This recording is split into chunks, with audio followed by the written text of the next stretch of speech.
আসসালামু আলাইকুম everyone, welcome back to my channel delicious cooking by Tahira. বরাবরের মতো আবারও হাজির হয়ে গেলাম নতুন একটি রেসিপি নিয়ে। আজকের পর্বে আপনাদেরকে চালের গুঁড়া দিয়ে অসম্ভব মজাদার একটি ঝাল পিঠা তৈরি করে দেখাবো। আর এই ঝাল পিঠার রেসিপিটি একবার বাসায় তৈরি করে কাউকে খাওয়ালে কিন্তু বারবার তৈরি করার রিকোয়েস্ট আপনার কাছে আসতেই থাকবে।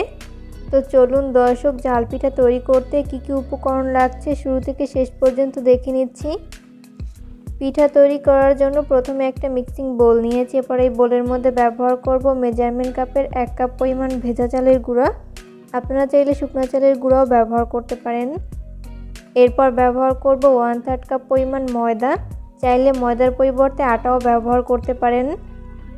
খুব সুন্দর একটা কালারের জন্য ব্যবহার করব 1/2 চামচ পরিমাণ হলুদের গুঁড়া। এরপর ব্যবহার করব 1 টেবিল চামচ পরিমাণ কাঁচামরিচ কুচি। ঝালটা স্বাদ বুঝে কমিয়ে বাড়িয়ে অ্যাড করতে পারেন। এরপর ব্যবহার করব 1 টেবিল চামচ পরিমাণ পেঁয়াজ কুচি, 1 টেবিল চামচ পরিমাণ ধনিয়া পাতার কুচি। এরপর ব্যবহার করব স্বাদমতো লবণ।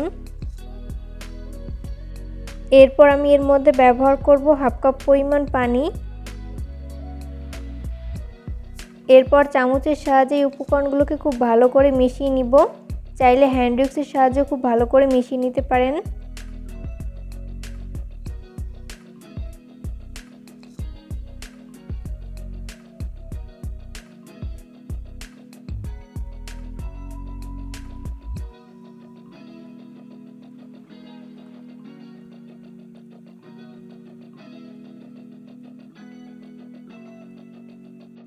মেশাতে মেশাতে এই মিশ্রণটি যখন কিছুটা ঘন মনে হবে, ওই পর্যায়ে আমি আরও 2 টেবিল চামচ পরিমাণ পানি ব্যবহার করছি। এরপর আবারও চামচের সাহায্যে খুব ভালো করে মিশিয়ে নিচ্ছি।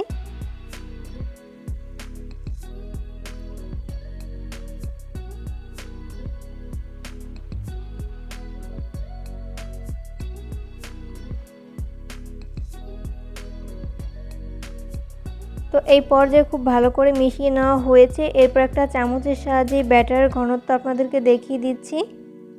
খুব বেশি পাতলা আবার খুব বেশি ঘন না, মিডিয়াম ঘনত্বের একটা ব্যাটার তৈরি করে নিয়েছি।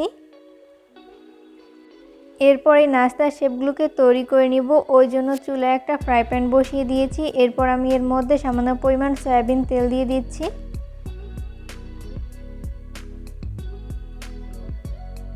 এরপর একটা টিস্যুর সাহায্যে তেলটাকে খুব ভালো মতো প্যানের চারপাশে ছড়িয়ে দিতে হবে।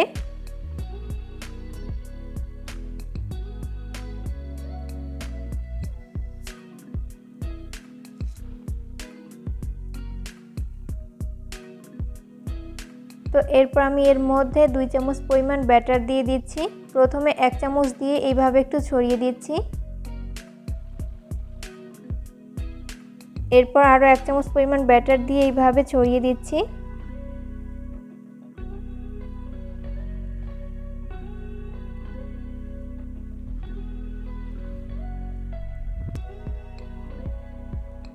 তো এরপর ঢাকনা লাগিয়ে চুলার আঁচ মিডিয়াম ফ্লেমে রেখে 2 মিনিটের মতো অপেক্ষা করব।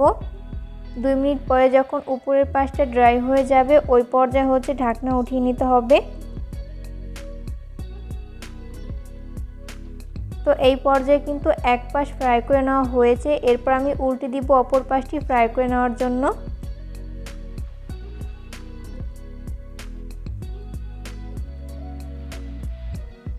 তো উল্টে পাল্টে নাস্তার শেপটিকে 2 পাশ খুব ভালো করে ভেজে নিতে হবে।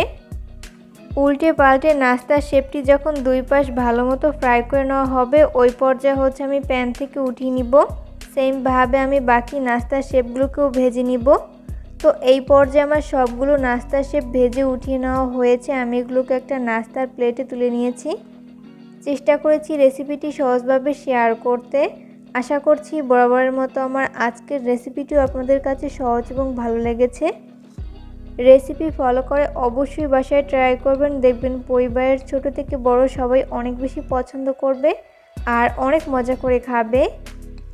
আর সেই সাথে তৈরি করার প্রসেসও কিন্তু খুবই ইজি, যে কেউ খুব সহজে তৈরি করে নিতে পারবেন। বাসায় যদি চালের গুঁড়া আর ময়দা থাকে তাহলে ঝটপট সকাল বিকালের নাস্তার জন্য এই ঝাল পিঠার রেসিপিটি তৈরি করে পুরো পরিবারের মন জয় করে নিতে পারবেন। ভিডিও ভালো লাগলে লাইক, কমেন্ট এবং শেয়ার করতে একদমই ভুলবেন না। পরবর্তী ভিডিও দেখার আমন্ত্রণ জানিয়ে আজকের মতো এখানেই বিদায় নিচ্ছি। সবাই অনেক বেশি ভালো থাকবেন। আল্লাহ হাফেজ।